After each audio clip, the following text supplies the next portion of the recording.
പ്രിയമുള്ളവരെ, തറവാടിത്വം കാരണമായി, സൗന്ദര്യം കാരണമായി മനസ്സിൽ മുളച്ചു പൊങ്ങുന്ന അഹങ്കാരത്തെ പ്രതിരോധിക്കാൻ ആവശ്യമായ അറിവുകളും കർമ്മങ്ങളുമാണ് കഴിഞ്ഞ 2 ആഴ്ചകളിൽ പറഞ്ഞത്. കുലമഹിമ കൊണ്ട് വരുന്ന കിബിർ, സൗന്ദര്യത്തിൻ്റെയും സൗന്ദര്യബോധത്തിൻ്റെയും അടിസ്ഥാനത്തിൽ ഉള്ളിൽ കടന്നു വരുന്ന കിബിർ, ഇത് രണ്ടും മനസ്സിൽ നിന്ന് പിഴുതെറിയാൻ സഹായിക്കുന്ന, ആ 2 നിലക്ക് വരുന്ന അഹങ്കാരത്തെ നശിപ്പിക്കാൻ പര്യാപ്തമായ അറിവുകളും ചില സൽക്കർമ്മങ്ങളുമാണ് നിങ്ങൾ കേട്ടത്. അതൊക്കെയും പ്രയോഗവൽക്കരിച്ചാൽ അള്ളാഹുവിൻ്റെ തൃപ്തി ലഭിക്കുന്ന യഥാർത്ഥ വിനയമുള്ള മുഅ്മിനീങ്ങളായി മാറാനും വളരാനും നമുക്ക് സാധിക്കും. അള്ളാഹു തൗഫീഖ് നൽകട്ടെ. ഇന്ന് ഇൻഷാ അല്ലാഹ് ശക്തി കാരണം, മെയ്ക്കരുത്ത്, ഹെൽത്ത്, ആരോഗ്യം കാരണം ഉണ്ടാകാൻ സാധ്യതയുള്ള കിബിറിനുള്ള മരുന്നാണ് ഇന്ന് പറയാൻ ഉദ്ദേശിക്കുന്നത്.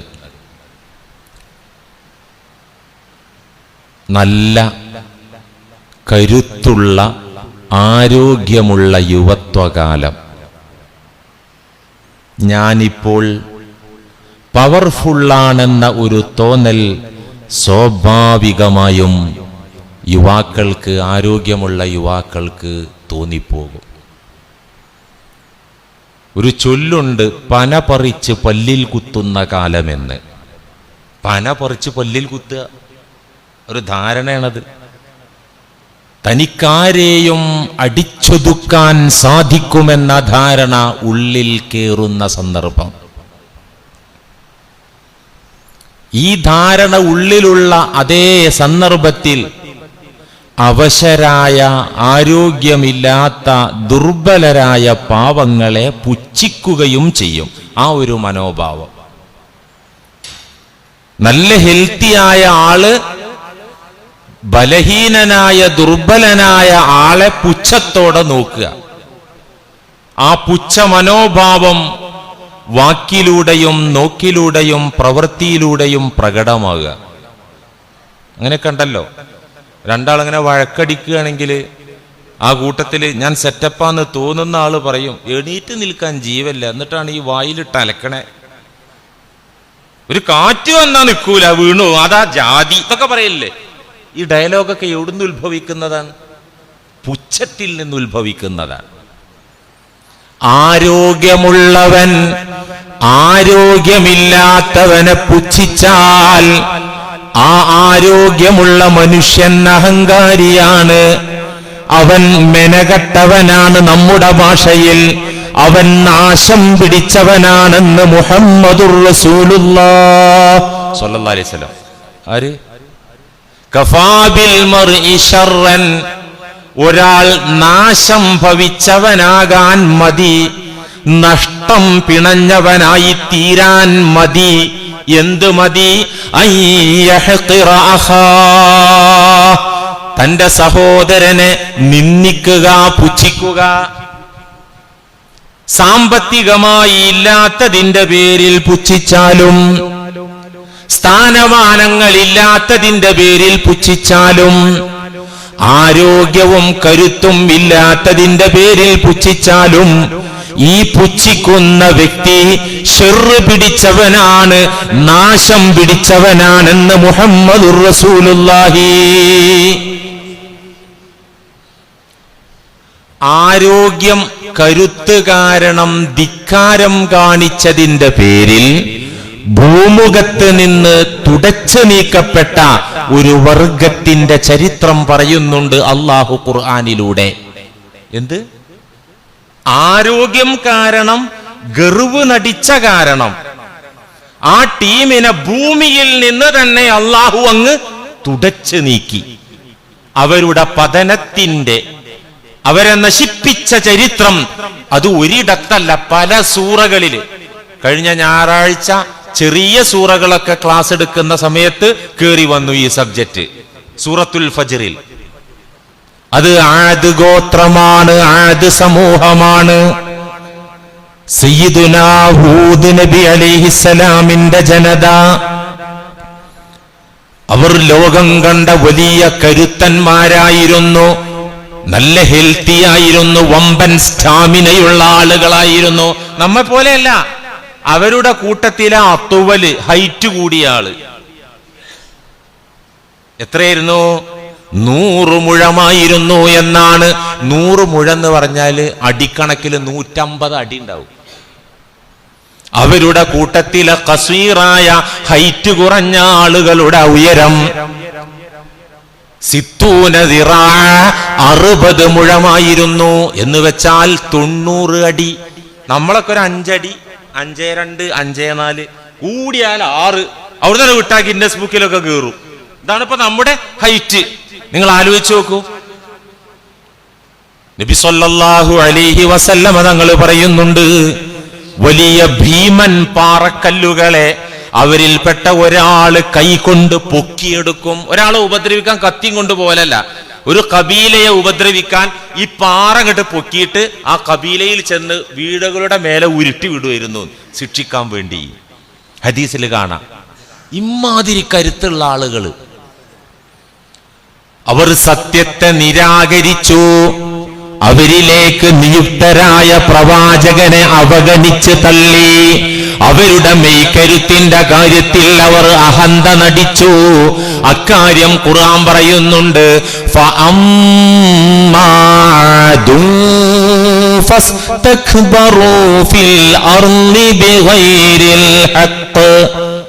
അപ്പോൾ ആദ് സമൂഹം, ഭൂമിയിൽ അവർ അഹങ്കാരികളായി കഴിഞ്ഞു. ബിഗൈരിൽ ഹഖ്, അന്യായമായ അഹങ്കാരം അവർ ഭൂമിയിൽ പ്രകടിപ്പിച്ചു. അവർക്ക് അഹങ്കരിക്കാൻ ഒരു വകുപ്പില്ല, ഒരു പഴുതുമില്ല, അവരതിന് യോഗ്യരല്ല. എന്നിട്ടും അവർ ഭൂമിയിൽ അഹന്ത നടിച്ചു, കിബിർ നടിച്ചു. വഖാലു, അവർ പ്രഖ്യാപിക്കുകയും ചെയ്തു, മൻ അശദ്ദു മിന്നാ ഖുവ്വ, ഞങ്ങളെ അതിജയിക്കാൻ പാകത്തിൽ കരുത്തുള്ളവർ ആരുണ്ടടാ ഭൂമിയിൽ? ഞങ്ങളെ മലർത്തിയടിക്കാൻ കെൽപ്പുള്ളവർ ആരാണടാ ഭൂമിയിലുള്ളത്? ഇന്ന് ജീവിക്കുന്ന ആർക്കെങ്കിലും ഞങ്ങളെപ്പോലത്തെ ആരോഗ്യമുണ്ടോ, കരുത്തുണ്ടോ എന്നവർ വീമ്പ് പറഞ്ഞു, അഹങ്കാരം പറഞ്ഞു. അല്ലാഹു ചോദിക്കാണ്, അവലം യറൗ അന്നല്ലാഹല്ലദീ ഖലഖഹും ഹുവ അശദ്ദു മിൻഹും ഖുവ്വാ. അവർ കാണുന്നില്ലേ, അവർ മനസ്സിലാക്കുന്നില്ലേ? തീർച്ചയായും അവരെ പടച്ചവനായ അല്ലാഹു അവരെക്കാൾ കരുത്തുള്ളവനാണെന്ന വസ്തുതയെങ്കിലും സാമാന്യ ബുദ്ധിയിലൂടെ അവർ അറിഞ്ഞില്ലേ, അവർ കണ്ടില്ലേ? അങ്ങനല്ലേ? ഏറ്റവും വലിയൊരു ആറ്റം ബോംബ് കണ്ടുപിടിച്ചു. ഇന്നിപ്പോ അതാണല്ലോ ശക്തി. ലോകത്തെ ശക്തി അതാണ്, ബോംബ് കണ്ടുപിടിക്കുക. റഡാറുകളുടെ കണ്ണിൽപ്പെടാത്ത പ്രതിരോധ സംവിധാനങ്ങളെ അതിജയിക്കുന്ന ബോംബ് കണ്ടുപിടിച്ചാൽ അതാ ശക്തി. ആ ബോംബിനല്ല പവർ, ബോംബുള്ള നാടിനാ പവർ. ബോംബ് കണ്ടുപിടിച്ച ശാസ്ത്ര ലോകത്തിനാ പവർ. അങ്ങനെയല്ലേ കൂട്ടുക? അള്ളാഹു ചോദിക്കുക, ഇത്ര കരുത്തുള്ള അവരെ പടച്ച അള്ളാഹ് അവരെക്കാൾ കരുത്തുള്ളവനാണെന്ന വസ്തുത അതെങ്കിലും സാമാന്യ ബുദ്ധിയിൽ അവരെന്തേ ഉൾക്കൊള്ളാത്തെ? സയ്യിദുനാ ഹൂദ് നബി അലൈഹിസ്സലാമിനെ കളവാക്കി അവരുടെ കരുത്തിൽ, ആരോഗ്യത്തിൽ അവർ അഭിരമിച്ചു. ഈ കാരണത്താൽ അള്ളാഹു അവരെ ഭൂമിയിൽ നിന്ന് തുടച്ചു നീക്കി. അവരെ ശിക്ഷിച്ച ശിക്ഷാ നടപടികൾ വിവിധ ആയത്തുകളിലൂടെ അള്ളാഹ് പറയുന്നുണ്ട്. ഒന്നിങ്ങനെയാണ്, ഒരു കാറ്റിനെ അയച്ചു അവരിലേക്ക് നാം. ഒരു കാറ്റ്, ആ കാറ്റ് 1 മണിക്കൂറുള്ള കാറ്റല്ല, ദിവസങ്ങൾ നീണ്ടു നിൽക്കുന്ന കാറ്റ്. ആ ദിവസത്തിന്റെ എണ്ണം പോലും അല്ലാഹ് പറയുന്നുണ്ട്. സഖറഹാ അലൈഹിം سبع ليال وثمانية أيام حسوما فترى القوم فيها صرعا كأنهم أعجاز نخل خاوية. ഖുർആൻ. അവരിലേക്ക് നാം തിരിച്ചു വിട്ടു കാറ്റിനെ. 7 രാത്രിയും 8 പകലും ഒരാഴ്ച നിലനിൽക്കുന്ന കാറ്റ്. കത്രീന ചുഴലിക്കാറ്റു, ഗോനു ചുഴലിക്കാറ്റൊക്കെ മണിക്കൂറുകൾ തീരങ്ങളിൽ ആഞ്ഞു വീശിയപ്പോൾ എന്താ സംഭവിച്ചത് നമ്മൾ കണ്ടില്ലേ ഇപ്പൊ ഈ അടുത്ത കാലത്ത്? 7 രാവുകളും 8 പകലുകളും നിലനിന്ന കൊടുങ്കാറ്റ്. ഫതറൽ ഖൗമ ഫീഹാ സർആ. അത്ര മല്ലന്മാരായിരുന്ന കരുത്തന്മാരായിരുന്ന ആ ജനത ആ കൊടുങ്കാറ്റടിച്ച കാരണത്താൽ നിലംപതിച്ചു പോയി, ചത്തു വീണുപോയി. കഅന്നഹും അഅജാസു നഖ്ലിൻ ഖാവിയ. കടപുഴകി വീണ ഈന്തപ്പനകൾ പോലെ അവർ ചത്തു വീണു എന്ന് അല്ലാഹ്. ഈന്തപ്പന കടപുഴകി വീണാൽ അതുപോലെ അവരൊക്കെ ചത്തു വീണു. അള്ളാഹു എന്തിനാ ഈ ചരിത്രം നമുക്ക് പറഞ്ഞു തന്നത്? അവിടെയാണ് നമ്മളെ പോയിന്റ്. എന്തിനാ ഈ ചരിത്രം പറഞ്ഞു തന്നത്? കരുത്തിന്റെ കാര്യത്തിൽ, പവറിന്റെ കാര്യത്തിൽ ആരഹങ്കരിച്ചാലും അവരെ നശിപ്പിക്കാൻ അള്ളാഹ്ക്കൊരു കാറ്റ് മതി. അത് ചിലപ്പോ ഈ പ്രകൃതിയിൽ നമ്മൾ ഈ കാണുന്ന കാറ്റായിരിക്കും, അല്ലെങ്കിൽ രോഗത്തിന്റെ ഒരു കാറ്റ്, അല്ലെങ്കിൽ ദാരിദ്ര്യത്തിന്റെ ഒരു കാറ്റ്, ഒരു ഇളം കാറ്റ്, ഒരു മർമ്മരം, ഒരു രോഗത്തിന്റെ ഒരു മർമ്മരം അവനിലേക്ക് അടുപ്പിക്കുക, അല്ലേ? ഫഖറിന്റെ ഇല്ലായ്മയുടെ ഒരു കാറ്റ് പറഞ്ഞു വിട്ട തീർന്നു വെടിക്കെട്ട്. കരുത്തുകൊണ്ടുണ്ടാകുന്ന അഹങ്കാരത്തിന് ശമനം കിട്ടുന്ന മരുന്നെന്താ?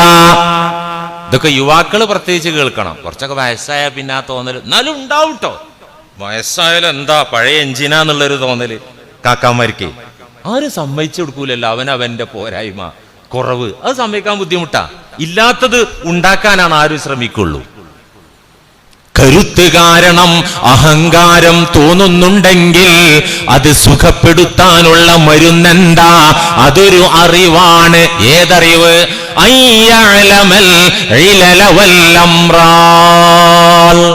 അവശതകളെ കുറിച്ച്, രോഗങ്ങളെ കുറിച്ച് ബോധ്യമുണ്ടാവുക. ഇന്നിപ്പോ കൂടുതൽ വഴുതൊന്നും കേൾക്കണ്ട. സൂക്കേടുകളെ കുറിച്ച്, അസുഖങ്ങളെ കുറിച്ച്, അവശതകളെ കുറിച്ച് ഉത്ബുദ്ധരാകാൻ ഒത്തിരി വഴുതൊന്നും കേൾക്കണ്ട. ഹോസ്പിറ്റലിൽ ഇടക്കിടക്ക് ഒന്ന് കറങ്ങിയാൽ മതി. ഈ ഗവൺമെന്റ് ഹോസ്പിറ്റലിൽ ഒന്ന് പോയിട്ട് അങ്ങനെ ആ വാർഡിലൂടെ ഒക്കെ ഒന്ന് പോകാൻ പറ്റുന്നു, ഒന്ന് കറങ്ങിയാൽ മതി. മനുഷ്യൻ ഏത് സമയത്തും രോഗബാധിതനായി നിലംപതിച്ചേക്കാം. മനുഷ്യൻ എത്ര ഫിറ്റായ ബോഡിയുള്ളവനാണെങ്കിലും ഏത് സമയത്തും തളർന്നു വീണേക്കാം, ഒരു വശം തളർന്നു പോയേക്കാം. ഇതറിയാം. ഇപ്പൊ ഞാൻ ഓക്കെയാണ്, നാളെ ഓക്കെ ആയിരിക്കോ അറിയൂല. എന്നെ പോലത്തെ എന്തോ ആളുകളാ പെട്ടെന്ന് അടിച്ചു പോയത്, ഫീസ് അടിച്ചു പോയത്.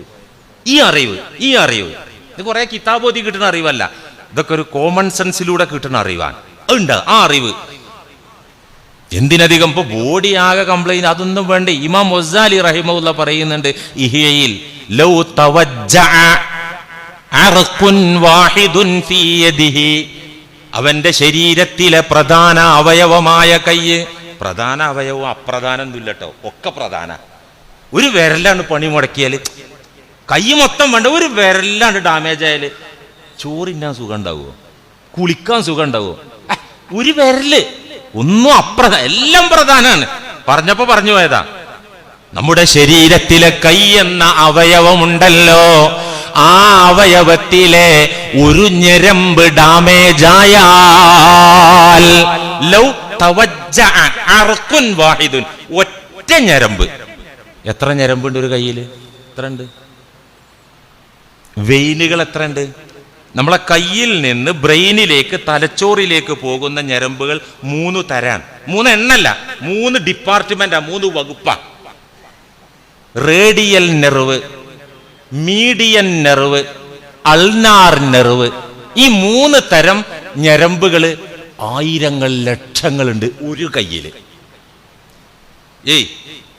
ഇതിന് ഓരോ ധർമ്മാണ്. ഇപ്പൊ തൊടുമ്പോ അങ്ങനെ തണുപ്പുണ്ട് എന്ന് എവിടെ ഈ വിവരം? അത് ഇവിടെ ഹെഡ് ഓഫീസിൽ വിവരം കിട്ടുന്ന അതിനുള്ള കേബിളാണത്. ഇതിൽ ഒന്ന് കട്ടായാൽ ലസ്വാറ അഅജസ മിൻ കുല്ലി ആജിസിൻ വഅദല്ല മിൻ കുല്ലി ദലീൽ. അതോടെ അവൻ തളരുകയായി, അവൻ ഏറ്റവും അശക്തനായി, അവൻ ഏറ്റവും നിന്ദ്യനായി, അവൻ ഏറ്റവും നിസാരനായി. എന്താ ഇപ്പൊ സംഭവിച്ചത്? ഈ ലക്ഷക്കണക്കിന് ഞരമ്പുകളിൽ നിന്നൊരു കുഞ്ഞൻ ഞരമ്പ് ഡാമേജ് ആയാൽ അവൻ ഏറ്റവും വലിയ ബലഹീനനായി മാറുന്നു. ഞാൻ ഓർത്തുപോവാണ്, എന്റെ ആത്മസുഹൃത്തുക്കളിൽപ്പെട്ട ഒരു സുഹൃത്ത് ഒരു ബൈക്ക് ആക്സിഡന്റിൽ പെട്ടു. ആക്സിഡന്റ് കഴിഞ്ഞു, ട്രീറ്റ്മെന്റ് നടക്കുകയാണ്. അവന്റെ വലത് കൈ വർക്ക് ചെയ്യുന്നില്ല. വേറെ പരിക്കൊക്കെ സുഖമായി, പക്ഷേ കയ്യിന് സ്വാധീനമില്ല.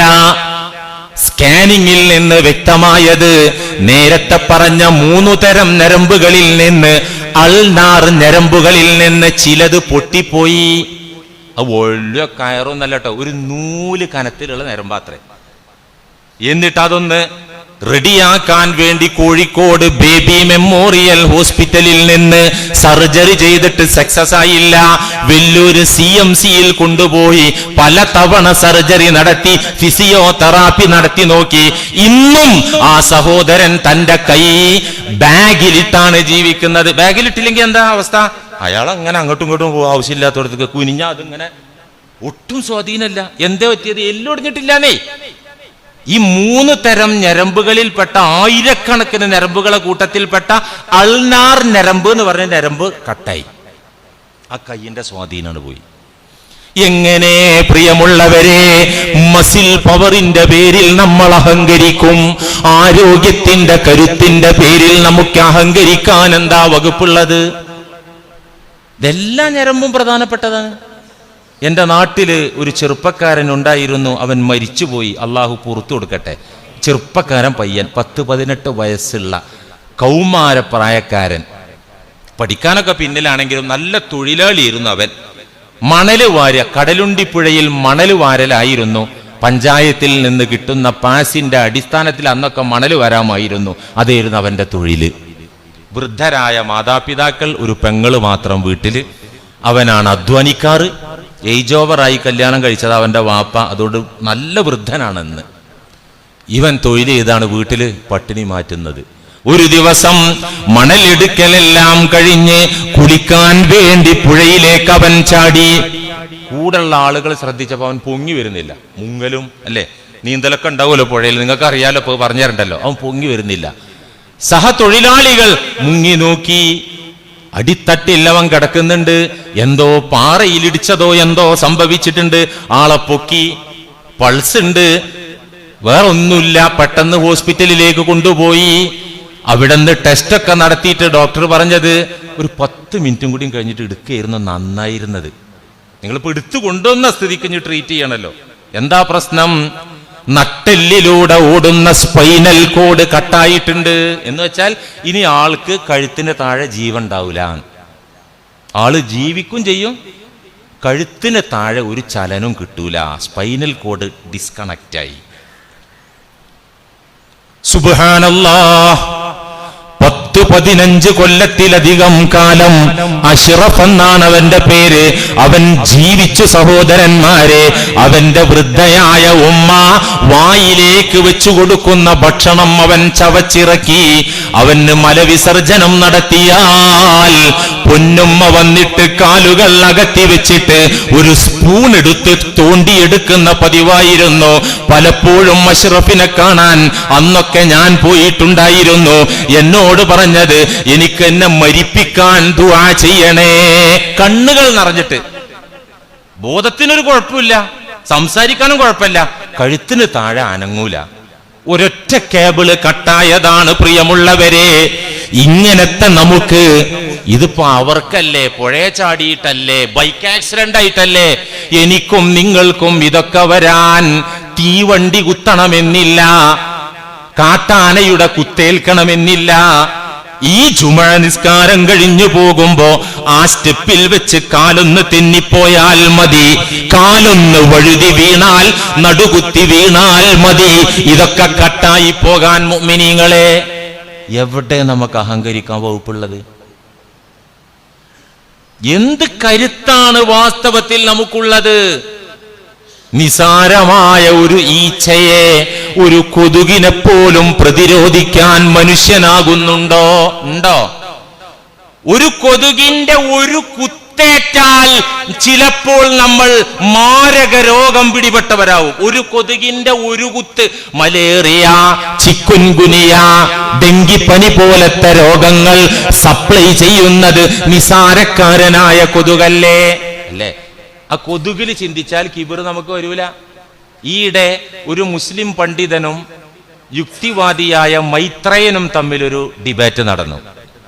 ഇതൊക്കെ ഇടക്ക് പറയല് നല്ലതാ. ഈ കയ്യിൽ മൊബൈൽ ഉണ്ടായിട്ട് പലരും ഈമാൻ ഫസാദാകുന്നുണ്ട്. ഇമാതിരി സാധനങ്ങൾ. മൈത്രേയൻ എന്ന് പറയുന്ന നിരീശ്വരവാദി കൂട്ടത്തിൽ വിഷം കുറഞ്ഞ ഒരു സാധനം. കൂടിയ രാജവെമ്പാലകളുണ്ട്.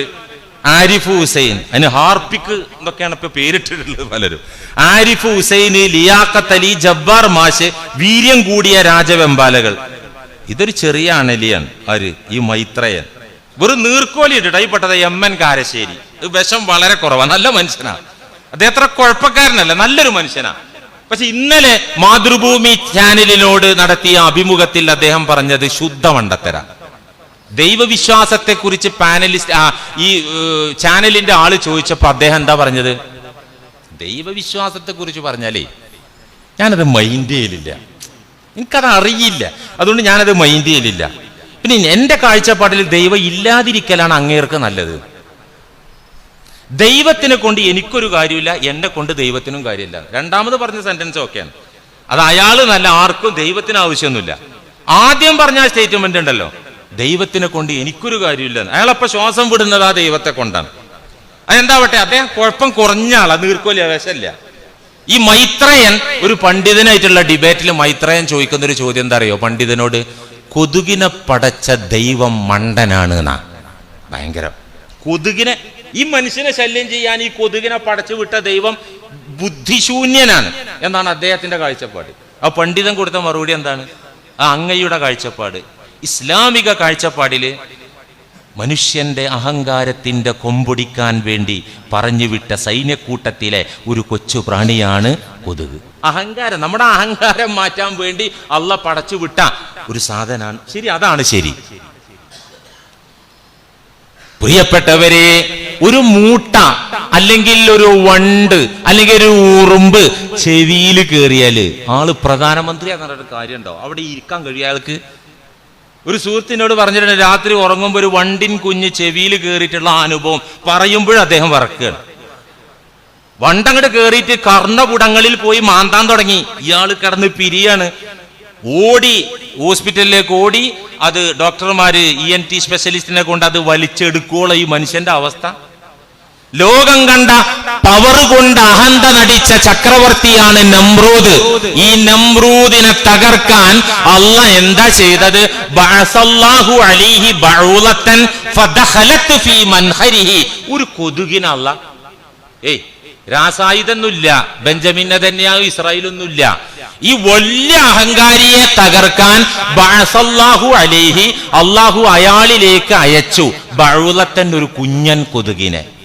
ആ കുഞ്ഞൻ കൊതുക് അള്ള കൊടുത്ത ഡയറക്ഷൻ പ്രകാരം പറന്നു വന്ന് ഫദഖലത് ഫീ മൻഖരിഹി, മൂക്കിൻ ദ്വാരത്തിലൂടെ അകത്തുപോയി. അതങ്ങനെ കേറിയിട്ട് ദിമാഗിൽ ചെന്നു, ബ്രെയിനിൽ ചെന്നു. അള്ളാഹു അതിന് പവറും ആരോഗ്യം കൊടുത്തു. എത്ര വർഷമാണോ ഈ ലോകത്ത് അങ്ങേര് ഗർവോടെ ഭരണം നടത്തിയത്, അത്ര വർഷം കൊതുക് അവിടെ പണിതു. അസ്വസ്ഥത കൊണ്ട് ഒരു രക്ഷയിലെ മാന്ദ്യ പോലത്. അദ്ദേഹം സ്വന്തം തലക്കടിക്കുമായിരുന്നു.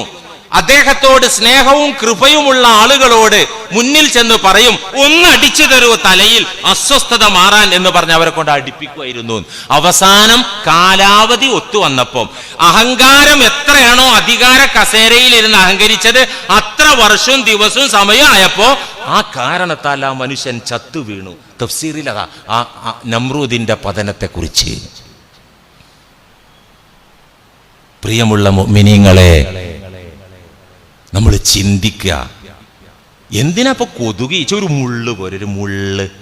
ഇപ്പൊ കഴിഞ്ഞ ആഴ്ച എന്നോട് ഒരാൾ ദുആ ചെയ്യാൻ ഇങ്ങോട്ട് ജുമായ്ക്ക് കയറി വരുമ്പോൾ ഓഫീസിൽ വന്നിട്ട് ദുആ ചെയ്യാൻ പേപ്പറിൽ എഴുതിയ സമയത്ത് ഒരാൾ പറഞ്ഞത്, മുറ്റത്ത് ചെടിച്ചട്ടി വൃത്തിയാക്കിയപ്പോൾ കയ്യിലൊരു മുള്ളു കൊണ്ടിരുന്നു, അറിഞ്ഞില്ല. പിന്നെ പനി വന്നു, പനി മാറുന്നില്ല, സുഖപ്പെടുന്നില്ല. പിന്നെ ടെസ്റ്റ് ചെയ്ത് നോക്കുമ്പോൾ ബ്ലഡിലാകെ ഇൻഫെക്ഷൻ, അണുബാധ. ആ ആള് വെന്റിലേറ്ററിൽ കയറി. ആര് ഒരു മുള്ളു കൊണ്ടാളെ. ഇങ്ങനെ മരിച്ച ആളുകൾ എനിക്കറിയാം, പോയിസൺ ഏറ്റുകൊണ്ട് മരിച്ചത്. കാലിൽ കുത്തി, ചെറിയൊരു കുറ്റി അല്ലെങ്കിൽ ഒരു മുള്ളു കയറിയിട്ട് അത് ഇൻഫെക്ഷനായി മൊത്തം ബ്ലഡിലൊക്കെ വ്യാപിച്ചിട്ട് മരിച്ചു പോയ ആളുകൾ എത്ര. ഒരു ചെറിയ മുള്ള്, ഒരു കമ്പ്, ഇത് മതി. ഒന്ന് പനിച്ചാ പോയില്ലേ കൂട്ടരെ, ഒരാഴ്ച പിന്നെ ആവതുണ്ടാവും. ഒരാഴ്ച ബലൂൺ പൊട്ടിയ അവസ്ഥയാവൂലേ? ഇനി പോട്ടെ, നമ്മൾ നല്ല ഹെൽത്തിയാണ്, പവർഫുൾ ആണെന്നൊക്കെ അവകാശപ്പെട്ടാലും പോത്തിന്റെ പവർ ഉണ്ടടാ നമുക്ക്? ഉണ്ടോ? ഒരു പോത്തടഞ്ഞാ ഓടാൻ സ്ഥലം മതിയാവോ? ഒരു പോത്തടഞ്ഞാ മതി. ഒരു കുതിരയുടെ, ഒരു കഴുതയുടെ പവർ ഉണ്ടോ മനുഷ്യന്? ഉണ്ടോ? മനുഷ്യരെക്കാൾ കരുത്തുള്ള ജീവജാലങ്ങൾ നമുക്ക് ലൈവായി നമ്മുടെ മുന്നിലുണ്ട്. എന്നിട്ട് ആ കരുത്തിന്റെ പേരിൽ ബോധമുള്ള മനുഷ്യൻ എങ്ങനെ അഹങ്കരിക്കും? തെരുവ് പട്ടികളെ കൊണ്ട് തോറ്റെടുക്കാം നമ്മള്. പിള്ളേരും സ്ത്രീകളും ആളുകളൊന്നും സുരക്ഷിതരല്ല. ഇപ്പോഴും ഇന്നലെ എത്ര എണ്ണത്തിനെ കടിച്ചു വീഴ്ത്തിയത്? കടിച്ചങ്ങോട്ട് കീറല്ലേ ആര്? ഈ അലഞ്ഞു തിരിഞ്ഞു നടക്കുന്ന നായകള്. അതിൽ നിന്ന് പോലും ഒരു മോചനമില്ലാത്ത മനുഷ്യൻ അവന്റെ മസില് പെരുപ്പിച്ച് അഹങ്കരിക്ക എന്ത് വകുപ്പുള്ളത്? അതുകൊണ്ട് ചുരുക്കത്തിൽ ഹെൽത്ത് കാരണം അല്ലേ, മസിൽ പവർ കാരണം അഹങ്കാരം തോന്നുന്നുണ്ടെങ്കിൽ, സ്വയം പര്യാപ്തത തോന്നുന്നുണ്ടെങ്കിൽ, രോഗങ്ങളെക്കുറിച്ച്, അവശതകളെക്കുറിച്ച് ഉത്ബുദ്ധരാവുകയാണ്. അതിനുള്ള പ്രതിവിധി മറുമരുന്ന്.